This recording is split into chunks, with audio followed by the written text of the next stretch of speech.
ఈనాడు group సంస్థల chairman media Mughal Ramoji Rao విగ్రహం ఏపీలోని కోనసీమ జిల్లా కొత్తపేటలో రూపుదిద్దుకుంటోంది. విజయనగరం ఎంపీ కలిశెట్టి అప్పలనాయుడు కోరిక మేరకు దీన్ని ప్రముఖ శిల్పి రాజ్ కుమార్ వడియార్ తయారు చేస్తున్నారు. ప్రస్తుతం ప్రతిమ తుది మెరుగులు దిద్దుతున్నారు. 7.5 అడుగుల ఈ విగ్రహానికి కేవలం 4 రోజుల్లోనే పూర్తి రూపు తీసుకొచ్చారు.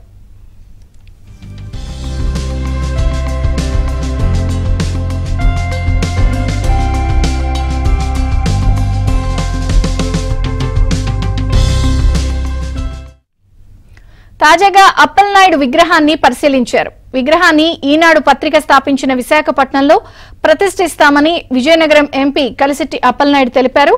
తెలుగు ప్రజలకు ఆయన చేసిన సేవలకు గుర్తుగా భావి తరాల వారికి ఆయన గురించి తెలియాలి అనే ఉద్దేశంతో ఈ విగ్రహాన్ని ఏర్పాటు చేస్తున్నట్లు ఎంపీ పేర్కొన్నారు. అలాగే నవంబర్ 16న రామోజీరావు 89వ జయంతి సందర్భంగా రాష్ట్రంలోని వివిధ ప్రాంతాల్లో సుమారు 25 విగ్రహాలు పెట్టాలని నిర్ణయించినట్లు పేర్కొన్నారు.